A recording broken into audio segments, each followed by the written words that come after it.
안녕하세요. 저희는 미국에 거친 레몬트리이고요. 저희가 이번에 휴학원 네트워크와 함께 메디컬 클래스를 준비했습니다. 주제는 입학후 나타날 수 있는 우리 아이 문제의 대처학이고요. 휴학원 부산점의 김홍수 원장님 모시고 강연 진행하도록 하겠습니다. 박수로 맞이해주세요.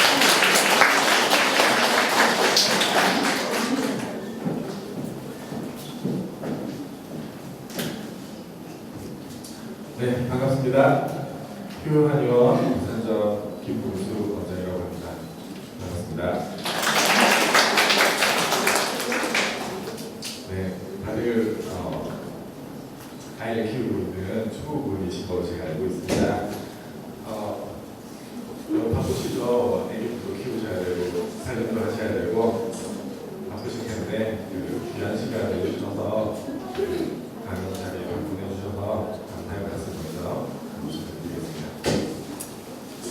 자, 여러분 혹시 빌 게이츠라고 아시나요? 네. 빌 게이츠가 재산이 우리나라 돈으로 한 85조 정도 된다고 하더라고요. 엄청난 돈이죠. 큰 돈인데 2011년도에 제가 기사를 봤어요. 그러니까 빌 게이츠가 많은 돈을 다 어디다 쓸 것인가, 대부분의 돈을 사회에 환원을 하겠다고 이렇게 공언을 했습니다. 저희 아버지가 만약에 사회 환원을 하겠다고 제가 아빠 왜 그러세요? 라고 할 것 같은데 빌 게이츠는 아주 큰 개인대 같아요. 대부분의 돈을 사회에 환원을 하고, 하지만 자식들이 먹고는 살아야 되니까 먹고 살만한 아주 조그만 유산만 물려주겠다고 얘기했습니다. 그래서 너네들이 먹고 살 수 있도록 한 100억 정도만 주겠다라고 얘기했어요. 자, 그렇죠. 우리도 이런 것들을 좀 본받아야죠. 그래서 우리 아이들 먹고는 살아야 되니까 우리도 한 100억씩만 주고 나머지는 좋은 기대 쓰고 이렇게 하면 좋을 것 같아요. 그런데 문제는 있죠.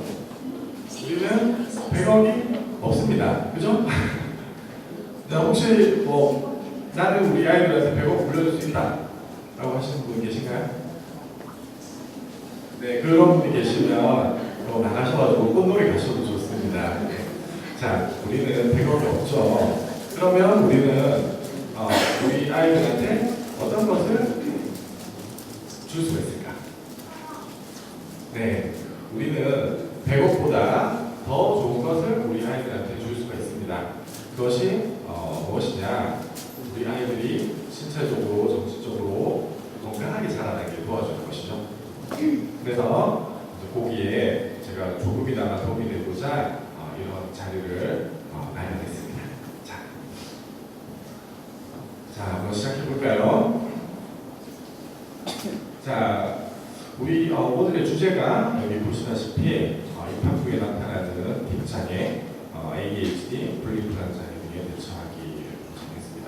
자, 이것으로 우리가 정한 이유는 실제로 우리가 TV나 ADHD, 분리불안장애, 불안장애 같은 이런 질환들이 실제로 우리 대표적으로 많이 발생하는 소아정신 질환의 대표적인 질환이고요. 그리고 실제로 현재 어떤 유치원이라든지 어떤 학교에 입학을 하든지 아니면 학년이 새로 바뀌게 된다라고 하면 이 병이 유병률이 높아져요. 발병률이 높아진다는 것이죠. 그리고 기존 어떤 이 문제를 가지고 있던 친구들의 증상이 악화되는 경향이 있습니다. 그래서 이 시기에 맞게 제가 이 주제로 정해봤습니다.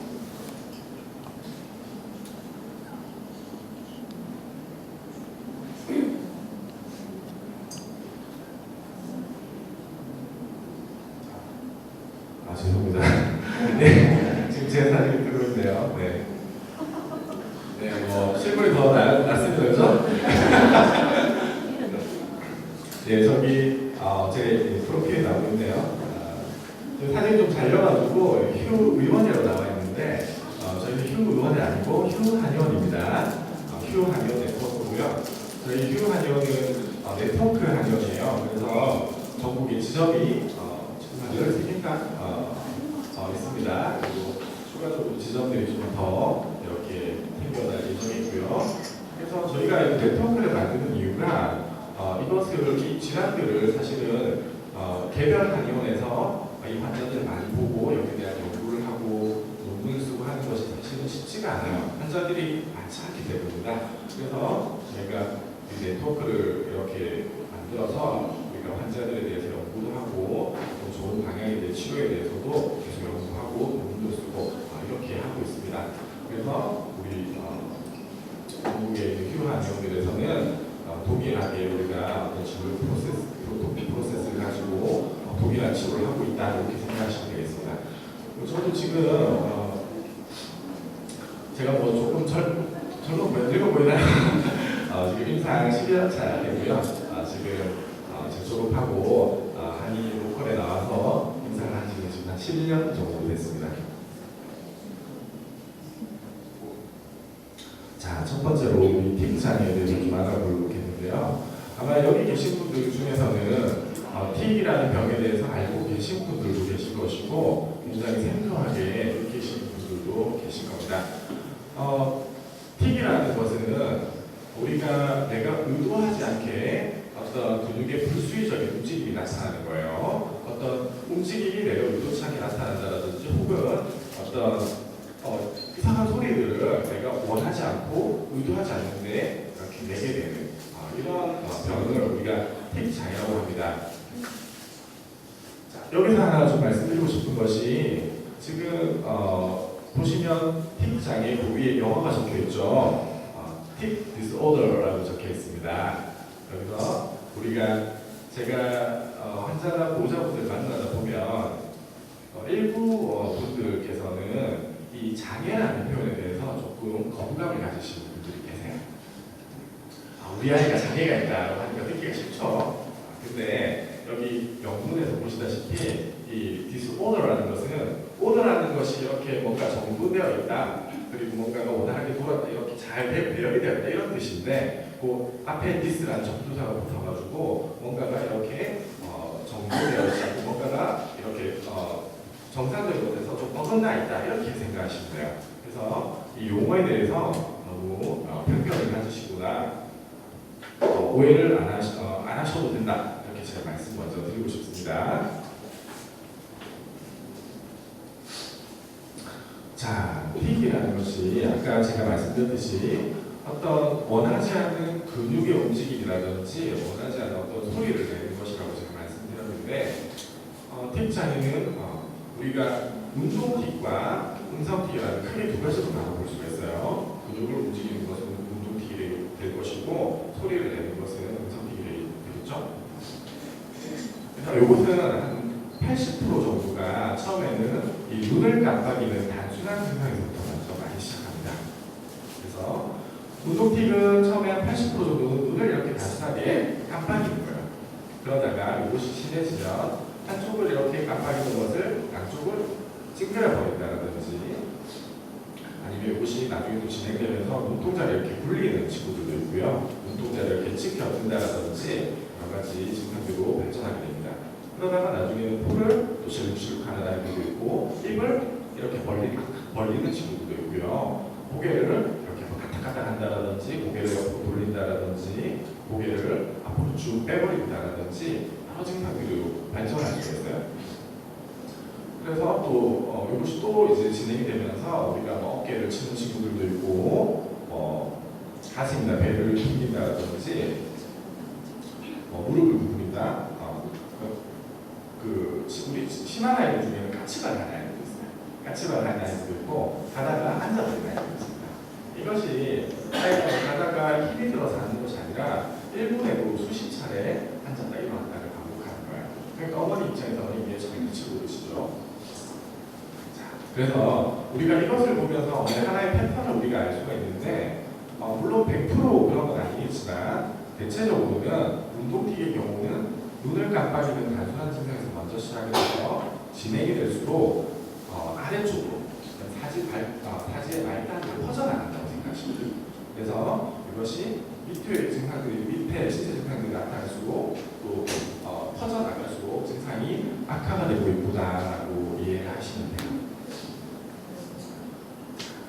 재밌는 것은 증상이 호전될 때는 좀 심한 증상부터 이렇게 역순으로 좋아지는 경우들이 많아요. 물론 이것은 100% 당연한 것은 아닙니다. 자, 그 다음에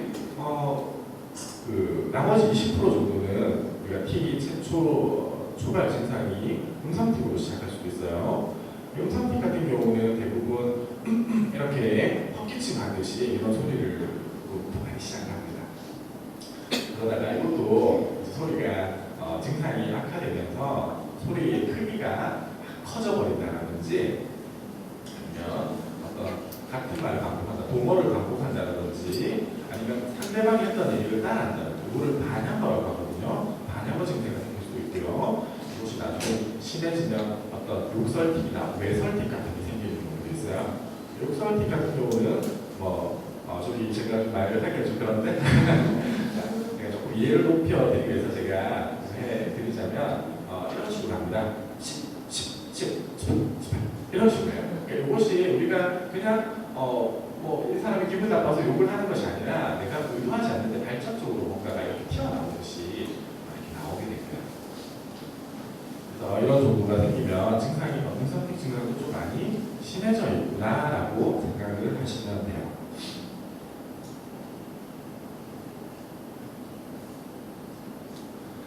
자, TB의 임상 특징에 대해서 나오네요. 자, 이것은 우리가 모르시는 분들이 보면 이게 얘가 일부러 이렇게 하는 것이 아니냐, 아니면 혹은 어떤 분들이 이것을 습관적으로 하는 것이 아니냐, 우리 아이가 무슨 나쁜 습관이 있어요, 우리 아이가 이런 습관이 있어요, 이렇게 말씀하시는 분들도 계시거든요. 하지만 이것은 실제로는 습관하고 상관이 없고요. 본인의 의도하지 않고 의심하는 상관이 없습니다. 그렇게 나타나게 되고요. 그 다음에 우리가 어떤 병이라는 것은 보통 병을 내가 가지고 있으면 그것이 계속 증상이 나오죠. 대부분은. 그죠? 우리가 감기 걸리면 하루 종일 기침을 한다든지 그런 증상이 나올 수가 있는데 이 TB라는 병은 특성이 계속 증상이 일정하게 유지가 되는 것이 아니라 호전과 악화를 계속 반복하게 돼요. 그래서 하루 중에서도 이것이 호전 악화를 반복하고요. 그 다음에 기간별로 봤을 때도 TB 조금 가벼울 때도 있고 좀 심해질 수도 있고 그렇습니다. 그래서 우리가 치료 효과를 평가하기 어려운 부분도 있는데 TB 근데 만약 우리가 심해지는 경향이 있다고 하면 호전 악화를 반복하면서도 그래프가 이렇게 심해지는 게 올라간다고 생각하시면 돼요. 그리고 이것이 좀 좋아지는 경우에는 호전 악화를 반복하면서도 그래프가 이렇게 내려간다고 생각하시면 이해가 좀 되실 겁니다. 대체적으로는 보통 오전에는 덜 하고요. 그 다음에 오후나 저녁 시간대에 좀 심해지는 경향이 있습니다. 그래서 이제 학교나 유치원에서는 조금 덜 하죠. 덜 해도 물론 증상이 나옵니다. 그래서 선생님들이나 아는 친구들이 놀린다든지 선생님한테 지적을 한다든지 그렇습니다.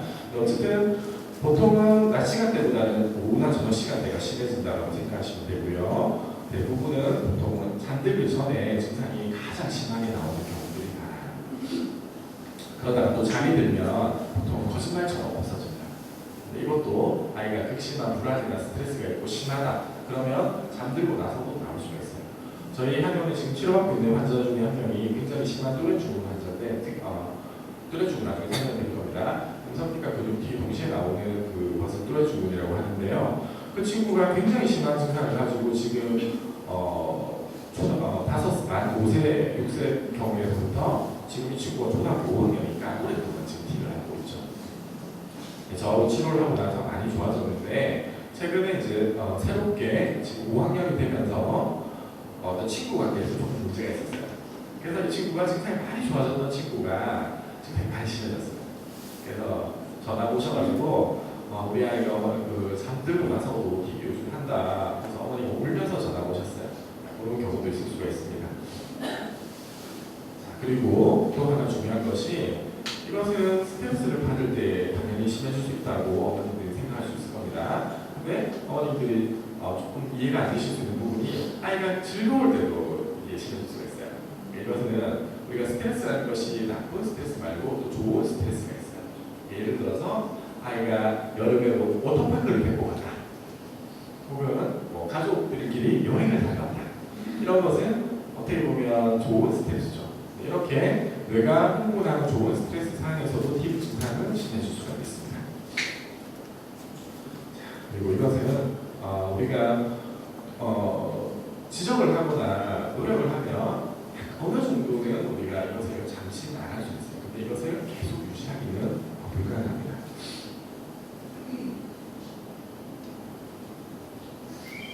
자, 팁을 우리가 분류를 해보자면 제가 방금 크게는 운동팁과 음성팁으로 나눈다는 말씀을 드렸고요.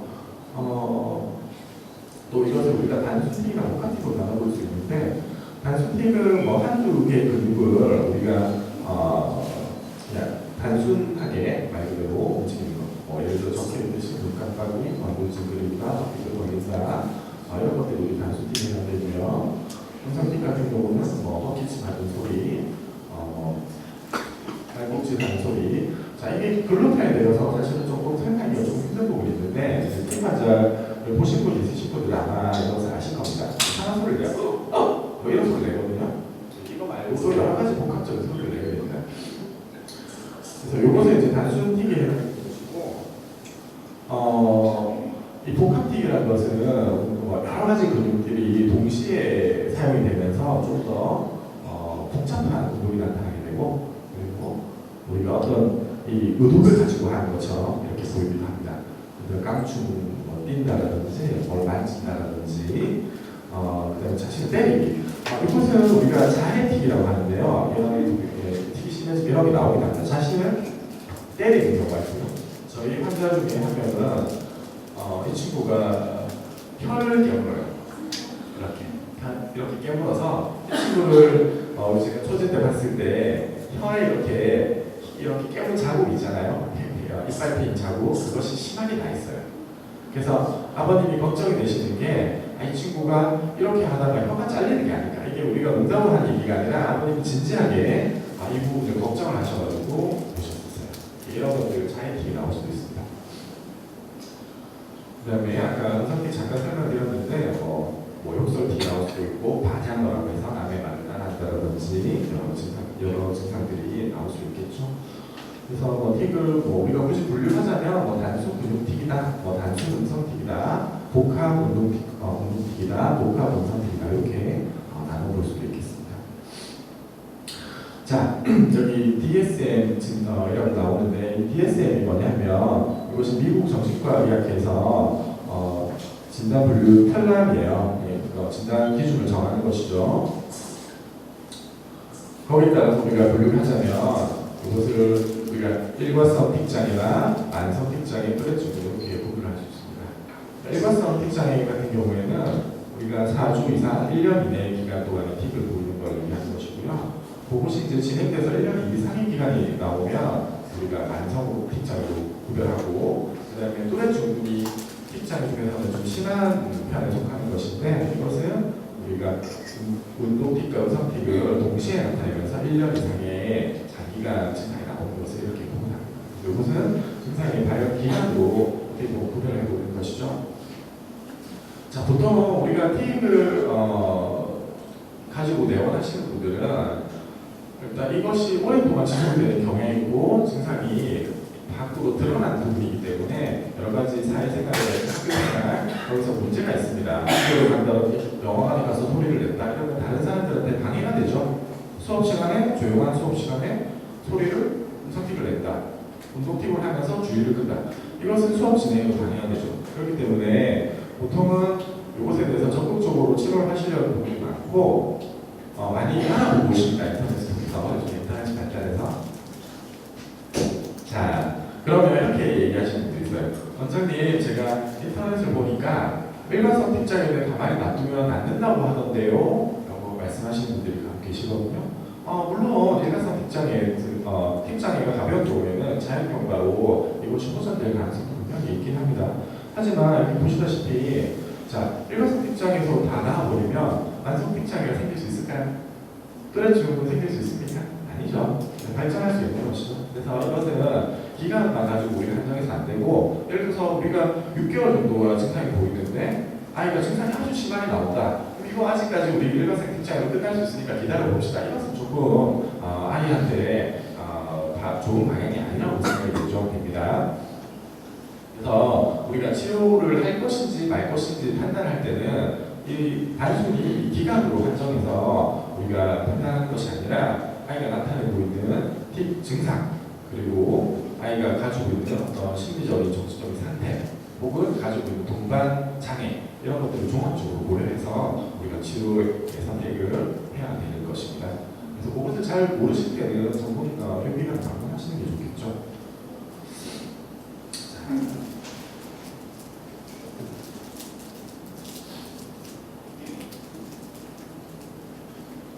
자, 그러면 이 틱이라는 것이 왜 발생을 하는 것이냐? 자, 보통 이제 우리 치료를 받으러 방문하시는 부모님들한테 제가 여쭤보면 보통 어머님들이 이런 얘기를 많이 하십니다. 사회 심리적인 요인을 있어요. 우리 아이가 뭐 동생이 태어나서 학교를 들어가면서 보내기 싫은데 학원 영어학원을 보내서 틱이 시작됐다라고 말씀하시는 분들이 많거든요. 자, 그래서 우리 어머님들은 이것을 어떤 불안이나 스트레스, 어떤 사회 심리적인 요인으로 많이 이해를 하세요. 물론 이것도 틀린 것은 아닙니다. 하지만 자, 생각을 한번 해봅시다. 우리가 불안이 심한 아이들 많아요. 요즘에는 10살이 결혼하면 3살이 이혼을 하는 시대거든요. 결손 가정들도 많고 극심한 스트레스에 노출되어 있는 아이들이 굉장히 많이 있습니다. 근데 이런 친구들이 전부 다 틱이라는 병이 오는 것이냐? 아니란 말이에요. 그래서 이런 사회심리적 요인들은 어떤 유발 요인, 틱에 일으키는 불쏘시개 같은 역할을 하거나 아니면 악화 요인이 될 수 있지만, 이런 친구들이 사회심리적인 요인으로 발병하는 친구들이라도 대부분은 어떤 소인을 가지고 있는 경우가 많습니다. 자기가 가지고 태어난 것들. 그 소인이라는 것이 이것이 뇌과학이 발달하면서 알려진 부분이 있어요. 뇌에서의 운동을 조절하는 이 시스템에 뭔가가 문제가 있는 겁니다. 그래서 이것이 우리가 근본 원인, 즉 소인이라고 할 수가 있겠어요. 어떤 것이 문제가 되느냐? 자, 지금 제가 이렇게 손을 움직이고 그다음에 이렇게 동작을 하는 것은 이렇게 부드럽게 나오죠. 이렇게 동작을 하거나 움직이고 부드럽게 하는 것은 전부 다 우리 뇌에 있는 되뇌피질이 명령을 해주기 때문에 가능한 거예요. 그렇죠? 그래서 우리가 사고가 난다든지 우리 뇌혈관이나 소위 말하는 중풍이라고 하는 그런 게 걸리면 뭔가 우리 동작이 제한이 오게 되죠. 자, 그래서 우리가 그런 움직임이라든지 움직임을 부드럽게 하는 것은 대뇌피질의 명령을 내려주는 명령에 의해서 시행이 되게 되는 것인데, 우리 대뇌피질 중에서는 운동피질이라는 게 있어요. 운동피질은 1차 운동피질, 2차 운동피질은 아니는데 이런 것까지는 아실 필요는 없으시고, 운동피질에서 우리의 운동을 명령해주고 동작을 부드럽게 해준다라고 이해하시면 됩니다. 그런데 이것은 우리 혼자 작동하는 것이 아니라 뇌를 보면 조금 더 중추적인 시스템이 있어요. 자, 여기 보시면 요 안에는 요 시상이라는 것이 들어있고, 요 시상 바깥쪽에 기저핵이라는 것이 있습니다. 기저핵에는 요 미상핵이라든지 보이진 않지만 조가비핵이나 창백핵 같은 요 신경 핵들이 있는데요. 요 기저핵이 운동피질을 도와서 우리가 움직여야 될 근육은 활성화를 시켜주고, 움직이지 말아야 될 근육은 딱 브레이크를 걸어주는 겁니다. 제가 눈을 윙크를 한다고 하면 움직여야 될 근육은 활성화 시켜주고, 움직이지 말아야 되는 쪽은 움직이지 않도록 브레이크를 걸어주는, 그것이 우리 기저핵이 도움을 받아서 운동피질을 한다고 생각하시면 돼요. 그래서 틱이 생기는 아이들은 대부분 기저핵이 뭔가 좀 예민하거나 약하다고 생각합니다. 타고난 것이. 혹은 자라나는 과정에서 이 뇌 발달이 좀 충분하지 않은 경우가 많습니다. 그래서 이것이 우리 기저핵과 이 운동피질 사이에서의 신경회로, 여기에 뭔가 이상이 생겨서 원하지 않는 움직이는 소리가 나온다 라고 하는 것이, 이것이 요즘에 밝혀진 사실이고 정설로 받아들여지고 있습니다. 그래서 이것이 근본 문제라고 생각하시면 돼요.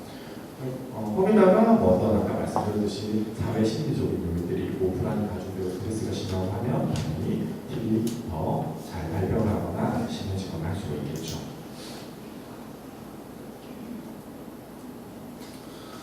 자, 우리 틱이라는 병이 보통 만성의 뇌 발달하고 관련이 되어 있는 병이기 때문에 대부분은 뇌가 성장하면서 나중에는 좋아져요.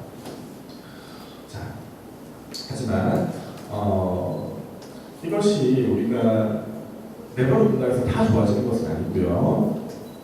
이 시기에 우리가 힘들게 지나가버리게, 시기를 힘들게 지나가게 되면 나중에 후유증이 많이 남을 수도 있습니다. 특히 보통은 제일 많이 발병하는 시기가 만 5세에서 7세, 여기서 제일 많이 발병해요. 만 5세에서 7세 요사예요. 실제로 그렇습니다. 연구 결과도 그렇고요. 보통은 이때는 증상이 조금 가벼운 편에 속해요. 그리고 아까 말씀드렸듯이 특이한 것이 호전 악화를 반복하기 때문에 이때는 조금 잠깐 나타났다가 소실됐다가 또 나타났다가 이것을 반복할 수도 있습니다. 그러다가 우리가 이것이 낫지 않은 아이들은 보통 만 10세, 12세에 없어졌던 틱이 재발한다든지 혹은 새롭게 틱이 나온다든지 이런 것들이 만 10세에서 12세 이 사이에 많이 일어납니다. 틱이 여기보다 여기가 그래도 좀 더 높죠. 요 10세 정도에서 보통 증상이 좀 심해지는 경우도 많고요. 이게 치료를 잘 하지 않으면 청소년까지 이렇게 지속이 되는 경우도 많아요. 그래서 나이가 나중에 좀 더 나이가 들면 보통 떨어지는 경향들이 있지만 우리가 심한 친구들 같은 경우 이렇게 후유증을 남게 됩니다. 또 모든 사람들이 이렇게 나이가 들면서 자연경과로 호전되는 것이 아니라 더 악화가 되고 심해지는 경우도 있어요. 저희 현역은 지금 치료받고 계시는 분은 20살 만 20세입니다. 대학생인데 지금 생활이 안 돼요. 틱이 음성틱이라든지 음성틱이 너무 심하게 나와서 이것은 그냥 보시게 되면 이 친구는 정상적인 생활이 안 되겠구나 아실 수 있을 정도로 심해요. 이 친구가 지금 그래서 대학교도 휴학을 하고 저한테 지금 5개월, 6개월 치료를 받고 있습니다. 이 친구가 우리 병력을 보면 이 친구가 만 5세 때 처음 이제 눈 깜빡이는 증상이 발병해가지고 어머니한테 들어보면 그때 원장이 눈 깜빡임이 심하지도 않았고 조금 있다가 없어졌어요. 그래서 치료 안 했어요. 또 재발하지 않던가요? 물어보면 네 재발했어요. 근데 예전에 없어졌으니까 또 없어질 줄 알았어요. 이렇게 하고 치료 안 했어요.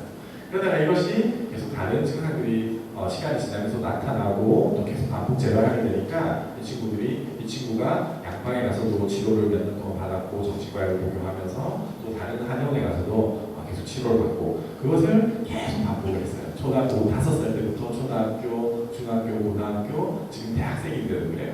그리고 일반적으로는 보통 성인이 되면서 증상이 조금 가벼워진다고 제가 말씀드렸지만 이 친구는 증상이 계속 심해지고 있는 거예요.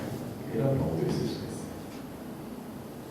자, 그리고 증상이 혹시나 가벼워진다라고 할지라도 우리가 초등학교, 중학교 시기가 아이들한테 굉장히 중요한 시기죠. 여러 가지로 공부도 해야 되고 사회관계도 형성되고 하는 시기에 이런 병이 있으면서 어떤 친구들한테 놀림을 받는다라든지 선생님한테 지적을 받는다라든지 본인의 그런 자존감이 훼손되고 또 그렇게 됨으로써 학업에도 문제가 생기고 하게 되면 아예 인생의 행보가 완전히 바뀌어버리게 됩니다.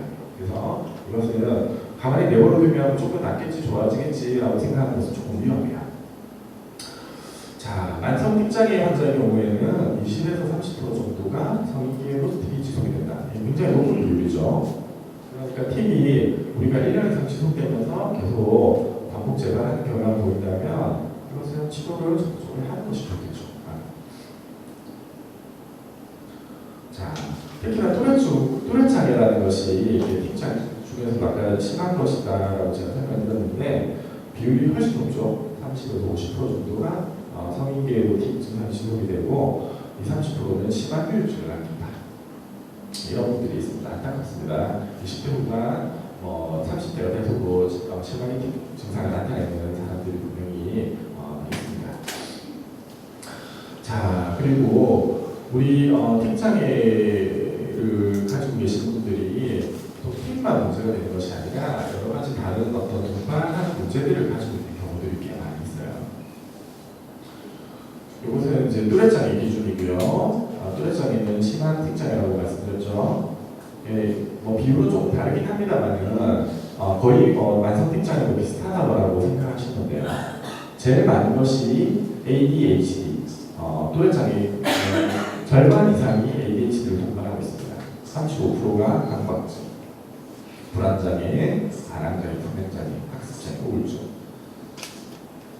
자, 이런 것이 우리가 우연히 이게 같이 많이 생기는 것이 아니라 우리가 이게 뇌신경학적인 원인, 아까 제가 기저핵과 운동피질 조절에 대해서 설명드렸는데 기저핵이라는 것이 운동피질만 컨트롤하는 것이 아니라 다른 대뇌피질을 같이 컨트롤해요. 그래서 ADHD나 협박증 같은 저런 것들은 우리 대뇌피질 중에서 아마존전두엽이라는 곳하고 밀접하게 달려 있는데요. 기저핵이 거기에 조절되면 문제가 생기면서 이 병이 같이 올 수 있는 거예요. 그래서 동떨어지는 병이 아니고 연관이 되어 있는 병이다. 우연히 같이 많이 발견하는 것이 아니라 그 이유가 있다. 뇌신경학적인 이유가 있다라고 생각하시면 돼요. 그리고 뭐 틱이 심해지면 당연히 친구들이 막 어린 친구들은 이것을 올려요. 따라하기도 하고 아예 상처가 되겠죠. 그리고 어머님이나 아니면 학교에서 선생님들이 너 하지마, 너 왜 그래? 이렇게 계속 지적을 받다고 아이가 어떻게 했죠? 이것을 대소작경이라도 계속 반복해서 지적되면 내가 뭔가 문제가 있나? 내가 뭐 잘못해 있나? 이런 아이들이 불안이나 우울이 생길 수 있겠죠. 그러면서 이것이 생기면 공부 되겠습니까? 안 되죠. 공부 안 되고 이러면 또 엄마하고 선생님하고는 어떻습니까? 갈등이 또 생기겠죠. 다 연결고리를 가지면서 이런 동반장애들이 나타난다고 생각하시면 돼요.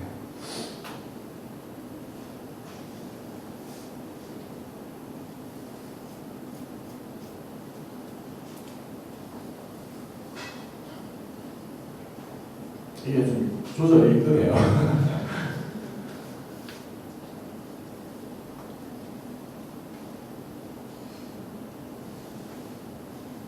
좋습니다.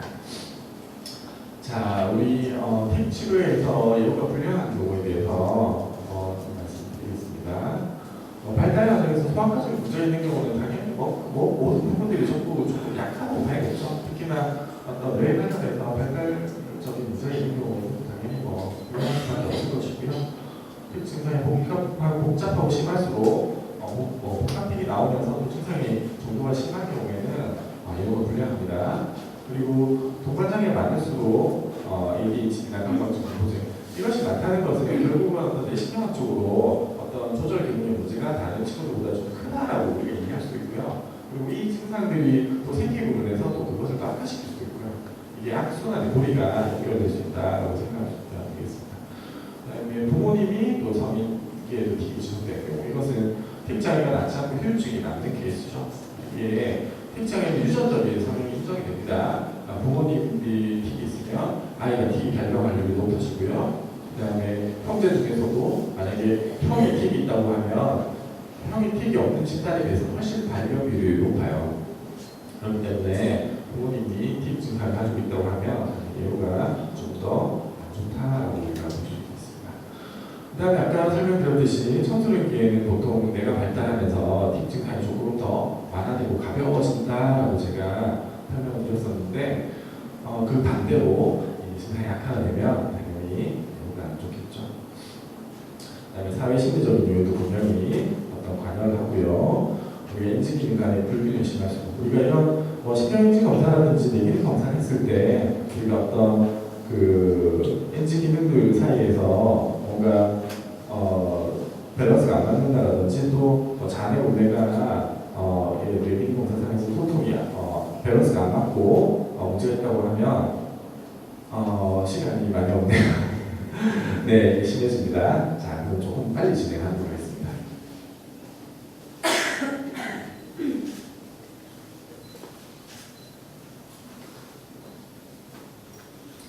자, 우리가 치료 과정에서 치료에 반응을 잘 하는 친구들이 있고 잘 안 되는 친구들이 있고요. 효과가 좀 좋지 않거나 또 치료 되돌림이 나오다, 나이가 많다, 또래시 심하다 이런 경우에도 우리가 좀 친해질 수가 있고요. 밑에 쭉 보시면 약약오래 복용한 경우에 정신과 약들이 물론 필요할 때는 써야 되겠지만 부작용들이 많고요. 뇌 기능을 살려주는 치료가 아니라 강제적으로 흥분을 억제시키는 약들이 많기 때문에 뇌 기능이 같이 떨어지는 경우들이 많아요. 그래서 한약적인 치료는 강제적으로 억제를 시키는 치료보다는 본인이 가지고 있는 기능을 살려주는 치료들이 많거든요. 대부분의 한약 치료들이. 그래서 이런 경우에는 조금 위험을 불가합니다. 자, 이제 손가락에 묻어 있는 것은 아니고 조금 조절이 안 됩니다 지금. 이게 눌러가지고 하는 건 좋을 것 같은데.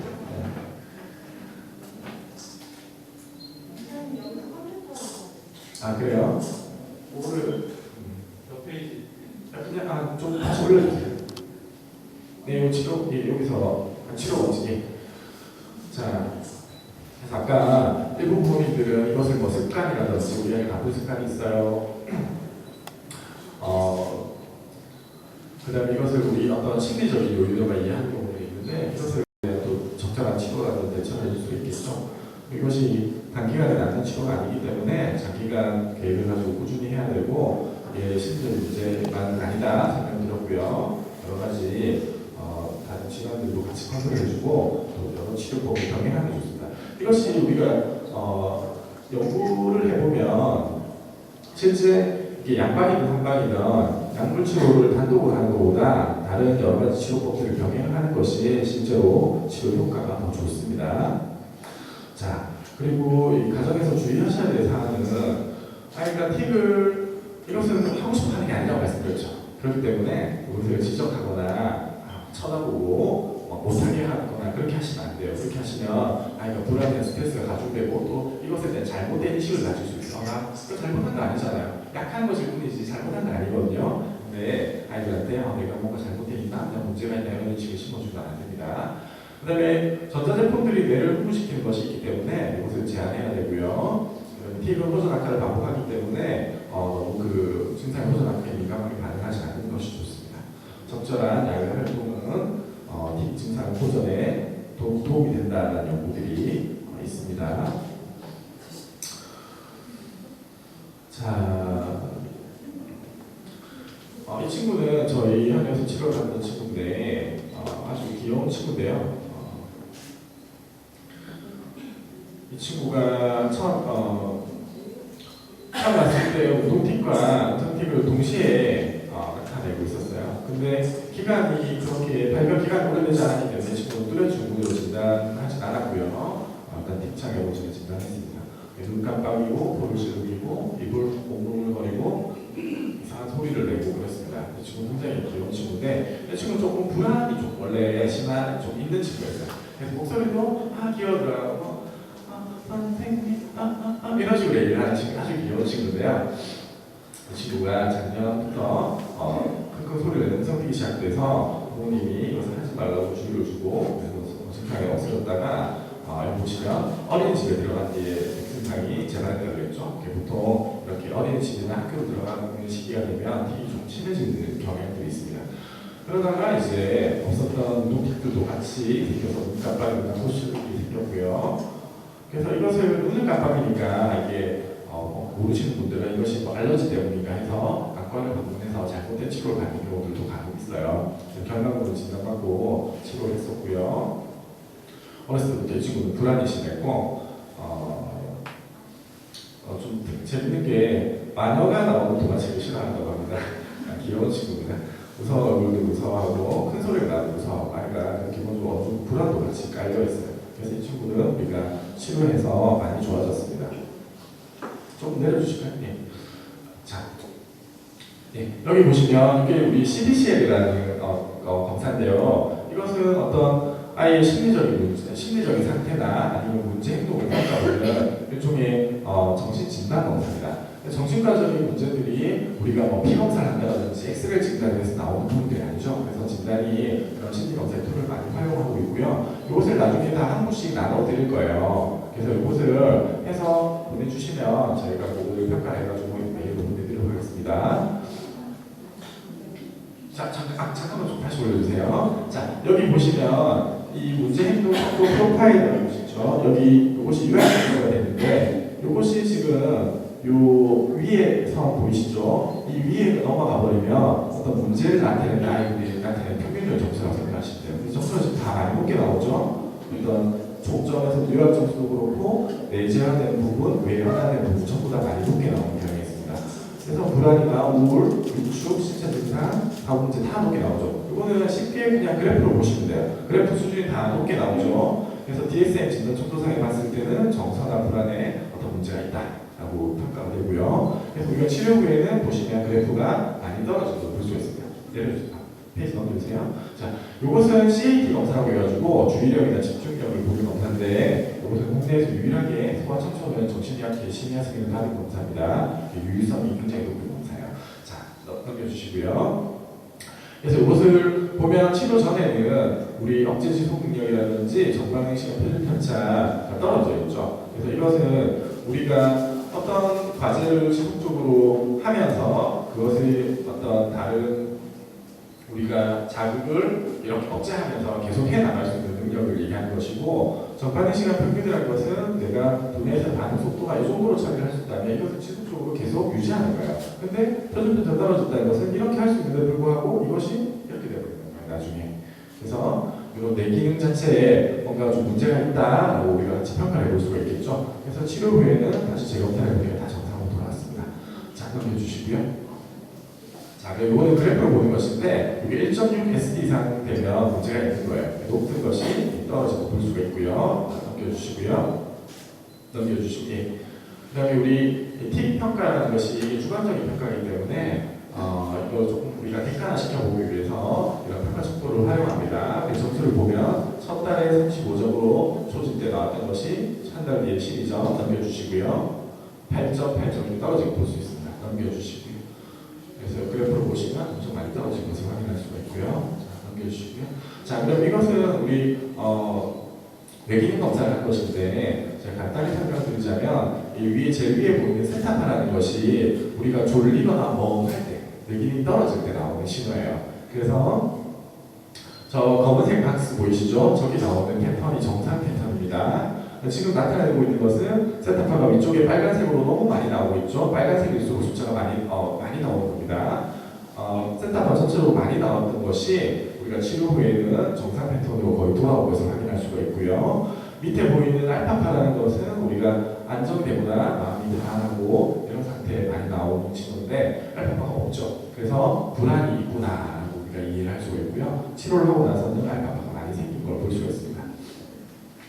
자, 잠시만 다시 한번 베타파 제가 설명드리겠습니다. 베타파는 우리가 집중을 하거나 공부를 할 때 이럴 때 많이 나와주는 신호인데 이것이 지금 축기업 쪽에서 많이 나오면서 저 검은색 하나 박스를 보시면 돼요. 저것이 정상 패턴인데 베타파가 지나치게 항진된 소견이 보이고요. 대부분의 TB 심한 아이들은 베타파 중에서도 주파수가 높은 하이베타라는 것이 지나치게 항진된 그런 소견들이 있어요. 그래서 한의원에 오시게 되면 그 뇌파의 균형을 맞추고 치료를 합니다. 안정시나 집중이 잘 될 때 나오는 신호는 늘려주고 불안하거나 아니면 흥분할 때 나오는 신호는 줄여주는 그런 치료도 같이 하게 돼요. 자, 넘겨주십시오. 자, 지금 시간 얼마 정도 남았나요? 아, 그래요?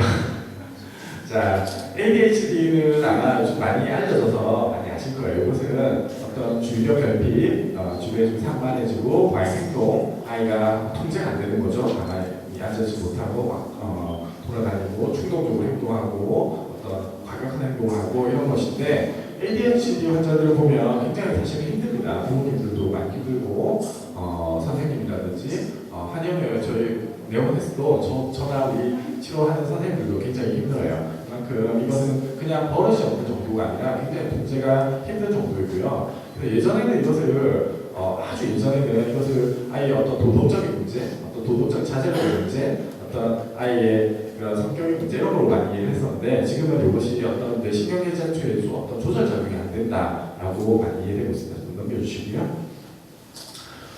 자, 여기 보시면 이제 쭉 보시면 제일 위에 보시면 담임 선생님의 미움을 받거나 골칫거리로 많다. 그러니까 이런 문제 행동들을 쭉 나타내게 돼요. 자, 넘겨주시고요.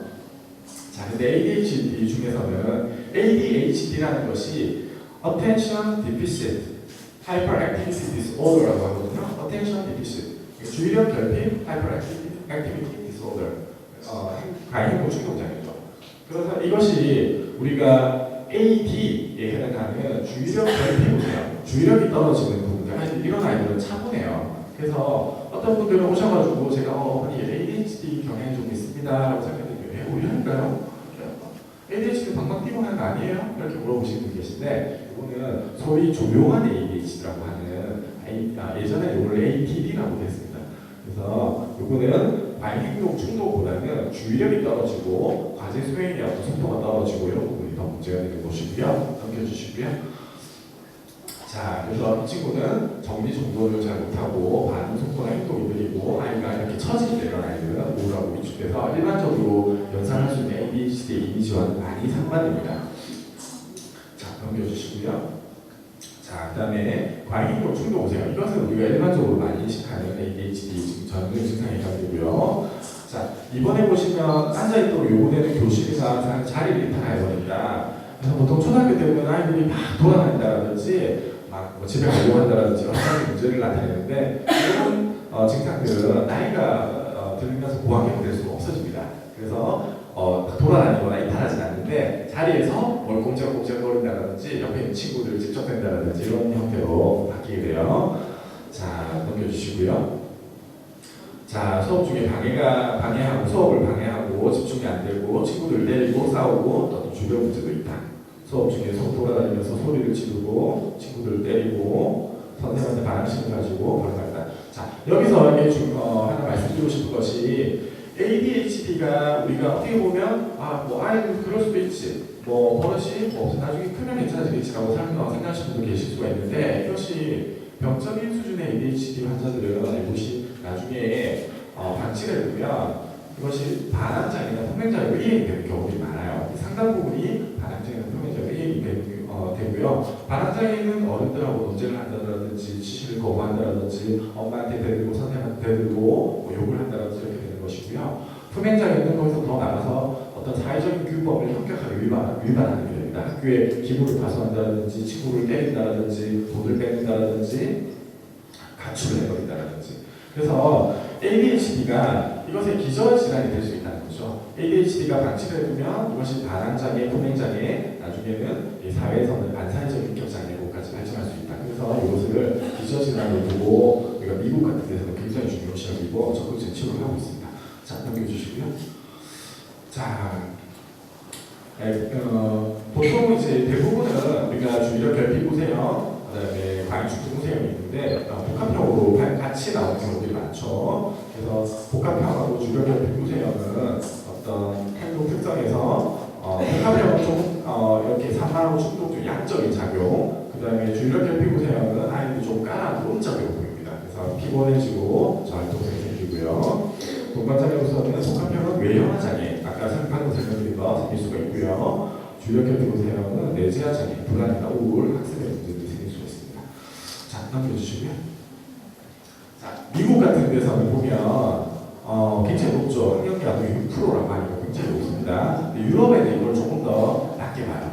조금 미국과 유럽 차이가 있고요. 우리나라는 보통 미국을 많이 따릅니다. 그리고 우리나라에서 연구 결과 봤을 때도 94년도 연구에서는 전체 소아청소년 7.6%, 초년도 연구에는 13.1%. 물론 이거는 연구하시는 조사자 분이나 조사 대상에 따라 좀 차이가 있을 수 있어요. 근데 하나 확실하게 말씀드릴 수 있는 것은 예전보다 이 ADHD 환자들이 늘어나고 있다라고는 이해하시면 되겠습니다. 자, 넘어가 주시고요. 그래서 이것도 우리 부모님들은 사회 심리 결정주의, 여기에 좀 더 집중을 하시는 경향이 있는데 이것이 어떤 생물학적인 원인들에 대해서 밝혀진 부분들이 많습니다. 예를 들어서 분간 전에 합병증이 있다, 뇌기술적 장애가 있다, 납축이 있다, 이런 사람들이 아이들이 ADHD의 발병 빈도가 훨씬 높아요. 그래서 이것이 인정되는 생물학적인 부분들에서 인정되는 부분들이 있습니다. 자, 넘겨주시고요. 자, 그래서 이것이 우리가 ADHD로 진단을 받는 경우에는 이게 오랜 기간 70%가 청소년기가 지속이 되니까 이게 문제가 많이 되죠. 그래서 반항장애나 평행장애 되면 이것도 마찬가지로 아이의 인생의 행보가 많이 바뀌어버립니다. 아이를 누가 툭 때리고 아이가 죽고 볼 수도 있어요. 실제로 그런 경우도 있습니다. 아이의 인생이 완전히 바뀌어버리는 거죠. 자, 양호한 경우에는 오히려 우리가 아이가 이 과잉 행동이나 충동이 문제가 되는 경우가 오히려 좀 더 낫고요. 오히려 아이들이 깔아낸 아이들 같은 경우 얘가 조금 안 좋다고 생각하시면 돼요. 지능이 높을수록, 동반장애가 없을수록, 가정 환경이 좋을수록 당연히 예후 좋습니다. 이건 쉽게 이해가 안 되실 거예요. 넘겨주시고요. 뇌파산에서 봤을 때는 우리가 ADHD 환자들은 전두엽 알파파가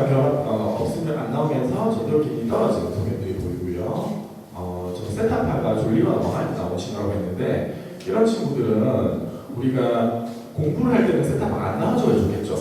세탁방 많이 나오면 졸리거나 뭐 하는 뜻이니까. 근데 이런 친구들은 놀 때 놀 때 세탁방 안 나오고 공부할 때 세탁방 많이 나오는 경향이 있습니다. 자, 넘겨주시고요.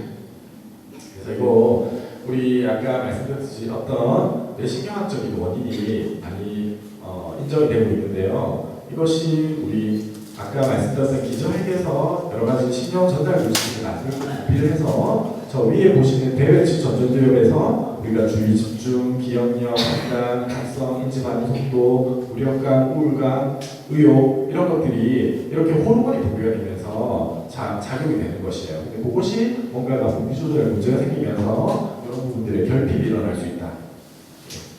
그래서 이런 부분을 주목을 하셔야 되고요. 또 밑에 보이는 아나전전들 같은 경우에는 과잉행동, 충동, 공격성, 규칙이나 분도 조절 이런 부분들이 일어났을 때 저기서 도파민이 분비가 되면서 그 충동을 억제를 시켜줘야 되는데 그 과정이 원활하지 않다. 그래서 이것을 그냥 도덕적 자제력의 부족이 아니라 이런 신경학적 문제가 있다고 이해하시면 됩니다. 넘어가시고요. 자, 이건 넘어갈게요. 자, 이 참자 치료해서 우리가 실수에서 다 좋아진 걸 볼 수가 있죠. 문제 총점, 내재하고 예언하는 부분들, 구체적인 항목들에서도 다 점수가 떨어지는 것을 확인할 수가 있습니다. 넘어주시고요. 자, 넘겨주시고요. 자, 이것도 우리 특히 ADHD 아이들 같은 경우에는 요 CAT 검사를 해보면 특징적으로 오경고 오류가 많이 뜨는 경우들이 많아요. 지금 오경고 오류가 다 저하로 나오죠. 그래서 충동적으로 뭔가 계속 올라버리고 잘못 고른다는 얘기입니다. 그래서 이런 친구들은 자기가 아는 건데도 불구하고 학교에서 시험을 쳐도 충동적으로 뭔가 올라버리니까 이것이 실수도 많이 하고 문제가 될 수 있겠죠. 치료력이 많이 좋아지는 것을 확인해 볼 수 있습니다. 넘겨주시고요. 네, 넘겨주시고요. 그래프는 보시면 아시겠죠. 넘겨주시고요. 자, 이곳은 ARS라는 검사인데 이곳은 정상 아동들하고 ADHD 아동들을 구별하는 아주 유용한 정보로 쓰이고 있습니다. 이것이 아마 제가 영국에서 정확하지 않습니다. 영국에서 개발된 걸로 알고 있는데 많이 쓰이는 그 평균 정보고요. 이것도 우리 점수가 지금 처음에 왔을 때 29점에서 치료하고 나서 3점으로 떨어진 걸 확인할 수 있습니다. 이것이 점수가 19점대가 나오면 우리가 ADHD를 의심해 볼 수 있다. 이것만 가지고 하는 건 아닙니다. 자, 넘겨주시고요. 자, 이거 넘겨주시고요. 자, 마지막으로 우리 불안장애. 자, 일반적으로 우리 학기 초 새로 학년에 입학하거나 아니면 새 학년이 되거나 하게 되면 아이들이 여러 낯선 환경에 적응하는 과정에서 불안이나 스트레스가 높아질 수 있다는 것을 당연히 다 아실 수가 있으실 것이고요. 자, 여기서 우리 분리불안장애라는 것은 애착을 가지고 있는 대상, 주로 엄마가 되겠죠. 아니면 뭐 할머니라든지 혹은 어떤 친구들은 뭐 강한 동물이 될 수도 있고요. 자기 어떤 인형, 어떤 특정한 물건이 될 수도 있습니다. 그것과 떨어지는 것을 아주 극심하게 불안해하는 그런 증상이 되겠고요. 보통 여자 아이들이 더 많이 발생합니다. 참 다시 올려주세요. 예. 사춘기 이전에는 보통은 과잉 불안장애가 유병률이 더 높고 사춘기 이후에는 과잉 불안장애보다 분리 불안장애가 더 유병률이 높고 사춘기 이후에는 완화됩니다. 쉽게 생각하시면 어렸을 때 엄마랑 잘 떨어지고 많이 힘들어하는 친구들이 나이가 들면서는 보통은 그 분리 불안장애는 좀 덜해져요. 대신에 어떤 과잉 불안장애, 뭔가 불안하고 초조하고 이런 것들을 더 쪽으로 가버리는 것이 경향이 있죠. 여기서는 중요한 것이 예전에 우리가 히스토리를 보면 아동의 삶 속에서 어떤 분리의 중요한 사건이 있습니다. 예를 들어서 내가 엄마랑 친밀한 관계를 계속 유지하고 있는데 엄마가 동생이 생겼어요. 그래서 출산하러 병원에 입원했어요. 그래서 떨어지게 돼요. 그러면 이런 경우, 이런 것들이 있습니다. 그런 사건들이 있고요. 불안이 있는 친구들 대부분 학습 능력이 같이 저하됩니다. 불안이 있으면서 그런 신경전달 물질의 생성과 분비 조절에도 영향을 끼치는 것 같아요. 그래서 그런 부분 때문에 어떤 아까 말씀드렸듯이 학습 능력을 좋으려면 대외측 전전두엽이 활성화돼요. 주의력, 집중력, 기억력 활성화돼줘야 되는데 그것이 떨어지면서 학업성 지도도 보통 떨어지는 경향이 있습니다. 자, 넘겨주시고요. 자, 그래서 그 부모님들이 또 많이 힘드시는 게 아이가 학교를 안 가려고 하는 경우도 있습니다. 이렇게 분리불안장애가 심하고 하는 경우들이 아이들이 학교를 안 가려고 하면 이건 보통 어떤 식으로 나오냐면 아이들이 뭐 옷을 입는데도 굉장히 천천히 입는다든지 어디가 아프다고 호소를 한다든지 그럼 학교 안 가려고 하죠. 분리불안장애 나타나는 증상 중에 하나고요. 어떤 특정 공포증으로 진단이 되기도 합니다. 그래서 아이들 같은 경우 불편한 불안과 연관이 되어 있다 이렇게 이해하시면 되고요. 그 다음에 조금 더 학년기에서 조금 나이가 더 들거나 청소년기에는 이것이 불안도 있으면서 우울하고 같이 혼재되는 경향이 있습니다. 자, 보통 어렸을 때는 이런 경우들이 우리가 좀 흔하고 아직 아이가 미숙하기 때문에 우리가 어느 정도 이해해 줄 수 있는 부분들이 있죠. 근데 이것도 마찬가지로 내가 발달하면서 좋아지는 것이 정상적인 패턴이 될 텐데, 근데 연령이 높으면서 또 이런 어떤 분리불안이 심하거나 능교우가 심하게 나온다는 보면 이것은 조금 이유가 안 좋은 경우도 많습니다. 그래서 우울증이 같이 동반해진다든지 문제들을 발생할 수도 있습니다. 여기서 아이가 학교를 안 가려고 하고 그 과정에서 어머님하고 갈등이 생기면 너무 힘들다고 해서 아이를 절대로 학교를 그래 뭐 오늘 가지 마라고 절대 하시면 안 돼. 이렇게 이것이 습관화되면 정말 나중에는 학교를 안 가버리게 되면서 더 큰 심각한 어떤 사회적인 결함이 생기게 됩니다. 자, 절대로 어떻게든 학교를 보내야 됩니다. 강제로라도. 자, 넘겨주시고요. 자, 이것도 넘겨주실까요? 네. 자, 이곳의 경과와 예우를 보면 만 5세에서 8세에는 애착 대상에 대한 불안한 사건에 처하는 것에 대한 걱정과 학교 거부증, 아까 제가 말씀드린 신체 증상으로 나타납니다. 이것이 꾀병식으로 나타날 수도 있고요. 실제 신체 증상이 나타날 수도 있어요. 실제로 복통이나 다른 부분이 생길 수도 있고 우리가 어떤 발작 쪽으로 간질발작하듯이 넘어가는 라인도 있습니다. 실제로 신체 증상으로 나올 수가 있습니다. 자, 아까 말씀드렸죠. 이것이 나이가 들면서 우울증을 동반하게 되면 예후가 별로 좋지 않습니다. 이런 아이들은 정상적인 사회생활을 하는 것이 더 많이 힘들어지는 경우들이 생길 수 있어요. 자, 넘겨주시고요. 자, 이 친구도 우리 어렸을 때 이 친구가 분리불안이 굉장히 심했던 친구고요. 그러면서 최근에 야경증이라고 해가지고 밤에 자다가 깨어나면서 소리를 지르고 막 뛰쳐나가려고 하고 이런 병이 있어요. 야경증이 동반한 경우고요. 친구들이 자기를 싫어한다고 생각하는 부정적인 사고가 강하죠. 이 친구가 어렸을 때부터 예민하고 겁도 많았고 그리고 분리불안이 있어서 어린이집 보내는 데도 많이 힘들었고 처음 입학할 때도 많이 힘들고 친구들이 나를 싫어한다. 하기 싫겠죠. 하기 싫다는 거죠. 그러다가 이제 7월부터 야경증이 발생해가지고 일어나서 보안도 지르고 뛰고 뿌리치고 그렇습니다. 야경증의 특징이 자기가 한 거를 기억 못해요. 일어나면 완전한 각성 상태가 아니기 때문에 야경증 증상을 보이는 아이들은 깨워줘야 됩니다. 물을 잠기긴다거나. 자, 이 친구도 보면 보세요. 동생의 출생으로 스트레스가 심해졌다. 동생에 대한 질투심이 강하다. 그래서 동생을 이렇게 엄마가 안 볼 때 꼬집거나 이렇게 한대요. 그래서 이런 부분들이 있습니다. 이 친구는 불안장애 야경증을 진단하고 치료를 해가지고 증상이 많이 개선된 경우입니다. 그래서 특징적으로 이 친구가 어린이집에 들어갈 때는 많이 힘들어하고 갈 때도 가기 싫어서 엄마랑 많이 이렇게 실행을 많이 했었는데 이번에는 지금 이 친구가 5세 때 우리 유치원 갈 때 학교에 내원해서 많이 해가 바뀌면서 이제 학교에 이제 들어가게 됐습니다. 그래서 입학하고 나서는 친구들하고도 사이좋게 잘 지내고 학교를 중간 떨어서 안 가려고 하고 이런 것도 없어졌습니다. 자, 넘겨주시고요. 12세 이상에서 보시면 떨어진 게 보이시죠? 그래서 이거 자세히 보시는 분들은 책자에서 보내주시면 제가 이거 평가해가지고 다시 보내드리도록 하겠습니다. 자, 남겨주시고요. 자, 이제 마무리가 되네요. 자, 보시면 저는 지금 K이고요. 레오나르도 다빈치라고 되어 있는데 레오나르도 다빈치 아닙니다. 모나리자입니다. 모나리자. 레오나르도 다빈치가 그린 모나리자죠. 마이클 조던, 웨스트 아주 유명한 친구들이죠. 이분들이 특징이 뭐냐, 공통점이 어렸을 때 ADHD라든지 어떤 불안증 같은 병을 알았던 겁니다. 자, 그러면 우리가 이것에 대해서 무엇을 알 수 있냐? 이것이 이런 정신과적 질환들이 나온다는 것이 뇌에서 어떤 특정 기능이 약하다고 우리가 이해할 수 있겠죠. 그 반면에 다른 부분들은 많이 남들보다 더 뛰어난 부분들을 가지고 있다라고 대답할 수 있어요. 그러면 우리가 해줘야 될 것은 이 약한 부분들 때문에 아이가 정상적인 학교 생활, 정상적인 사회 구성원으로서 역할을 하는 과정에서 이 약한 부분들 때문에 인생의 행보가 바뀌는 것을 막아줘야 돼요.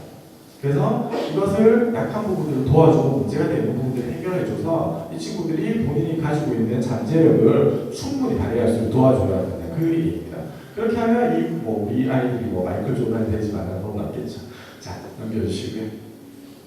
자, 그리고 이것은 사실은 제가 여기 전문가는 아닙니다만은 어머님들이 항상 물어보세요.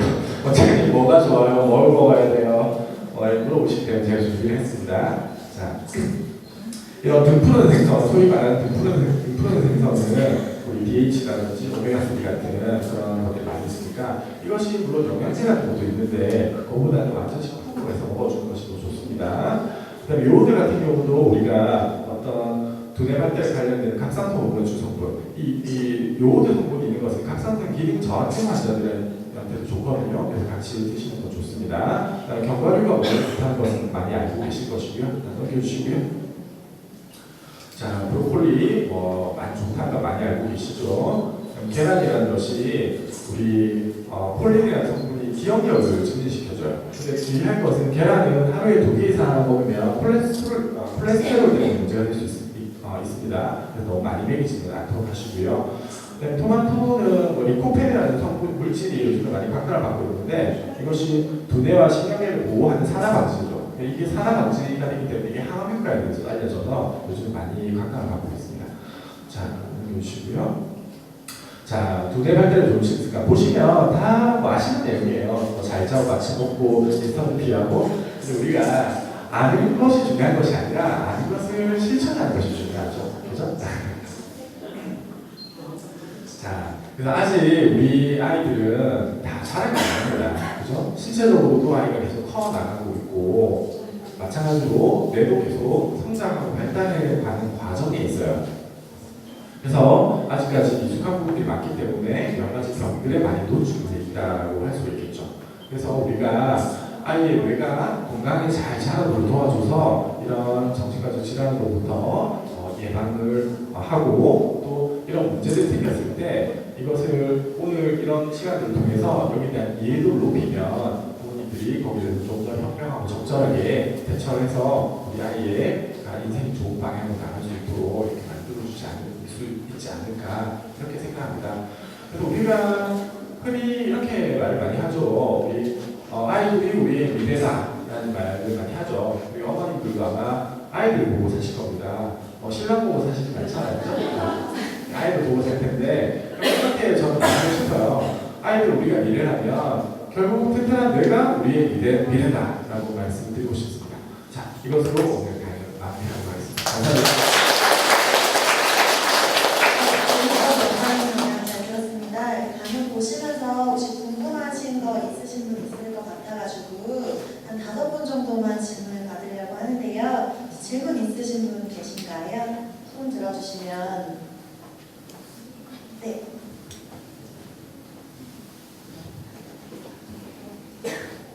네, 오늘 틱 장애 저는 행동 문제가 있는 줄 알고 있었는데 언어를 반복하는 것도 문제가 된다고 들어서 틱 말씀하시는 거죠? 네, 반복을 하는 건 아닌데 야단 맞을 때마다 뭐 하지만 하면 바보야 몇 번 하다가 또 최근에는 바뀌었거든요.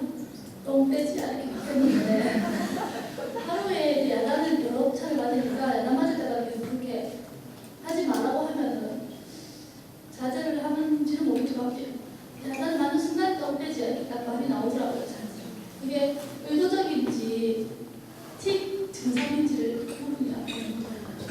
일단 그렇게만 말씀하셔서는 사실 구분이 쉽지가 않죠. 근데 틱 증상이나 틱 장애라는 것은 아까 제가 말씀드렸듯이 이것이 우리가 여러 가지 증상들이 보통 공부하는 경우들이 많거든요. 그래서 그것이 부모님에 대해서 어떤 약간 반항의 의미로 나오는 것인지 그것을 구별해 보이면 다른 여러 증상들이 같이 동반이 되느냐 이것을 확인해 보시고요. 근데 틱이라는 것은 보통 낮 시간대 조금 덜하고 저녁 시간대 심해지는 경향이 있습니다. 그래서 그런 것들 같이 해보세요. 그리고 간혹가다 우리가 음성틱 증상을 나타내는 친구들 중에서 진행하면서 운동틱이 같이 나오는 경우들이 있거든요. 그래서 그런 증상들을 관찰해 보시고 조금 그 문제가 있다고 생각이 되시거나 혹은 아 이거 좀 판단하기 힘들다라고 생각이 되시면 저희 학원 오시면 여러 가지 다른 검사하는 항목들이 있어요. 그걸 통해서 뇌 기능들을 평가해보고 제가 좀 더 자세한 조언을 드릴 수 있을 것 같습니다. 또 질문하실 분 있으세요?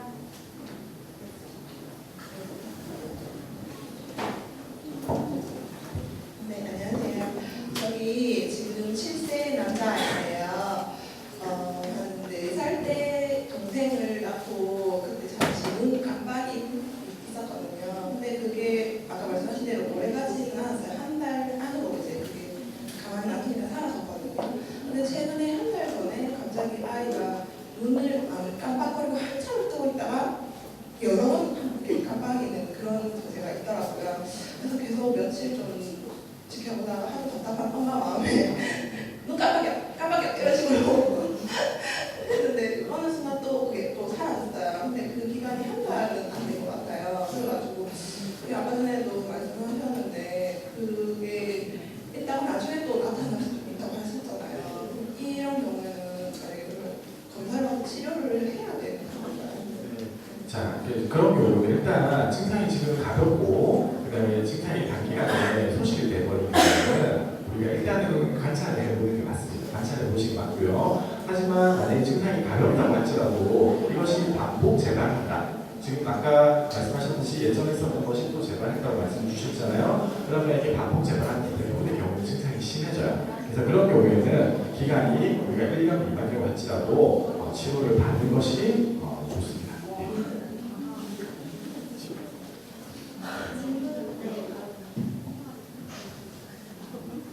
네, 저는 아이 얘기는 아니고요. 제가 이거 지금 강연 들어서 내가 틱인가라는 생각이 드는데 제가 어릴 때부터 눈을 이렇게 좀 그러니까 길게 깜빡이나 해야 되나 그런 게 있으면서 이를 자꾸 딱딱거렸다 하더라고요. 근데 이 딱딱거리는 건 없어졌는데 이 눈 깜빡이 그러니까 눈을 이렇게 자꾸 좀 하는 습관이 있어요. 그리고 이제 지금 강연을 들으면서도 제가 조금 힘이 들었던 게 이제 저는 모서리 불안 그 공포증이 있는 줄 알았거든요. 근데 약간 몸이 더 피곤하거나 이러면 심해지는데 그러니까 누군가가 가만히 있어도 제 눈을 찌를 것 같아서 눈에 자꾸 손으로 이렇게 보호를 하거나 그렇게 해야 되는 증상들이 있거든요. 근데 이것 또한 틱이나 뭐 ADHD 이런 거랑 관련이 있는 건가요? ADHD라는 관련이 없고요. 네.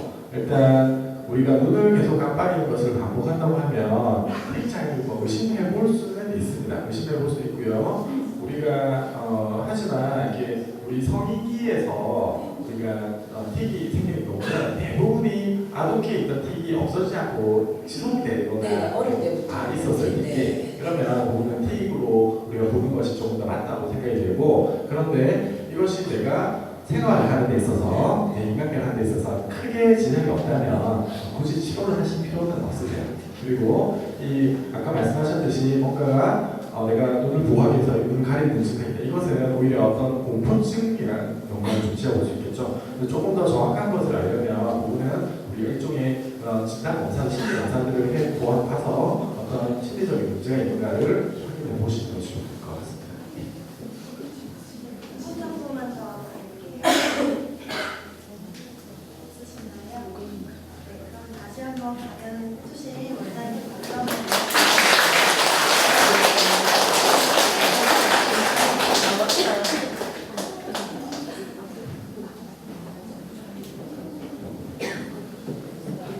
강연은 지금까지 모두 이제 정리가 됐고요. 몇 가지 안내 말씀드릴게요. 이제 나가시면서 저희가 준비한 선물이 있는데 그 선물에 대한 설명을 좀 드릴게요. 선물 안에 보시면 이렇게 행동 평가지가 있어요. 여기 한 120문항 정도가 채우실 수 있는 게 있고요. 이제 이걸 채워서 이제 작성을 다 하셔서 한의원 쪽으로 보내시면 이제 이메일이나 아니면 직접 내원을 하셔서 상담을 좀 해드릴 수 있을 것 같고요. 그리고 또 하나는 저희가 그 천연 에센셜 오일 긴장 완화나 수면에 도움이 되는 라벤더랑 로즈우드가 들어간 룸 스프레이를 선물로 넣었어요. 근데 그거는 습한 화장실이나 주방 쪽에는 사용하지 마시고 집 방이나 현관 쪽에 뿌리실 수도 있고요. 향수로 직접 사용하실 수도 있어요. 주무시면 특히 베개에는 저도 사용을 해봤는데 베개에 주무시기 전에 뿌리고 주무시면 조금 더 도움이 되는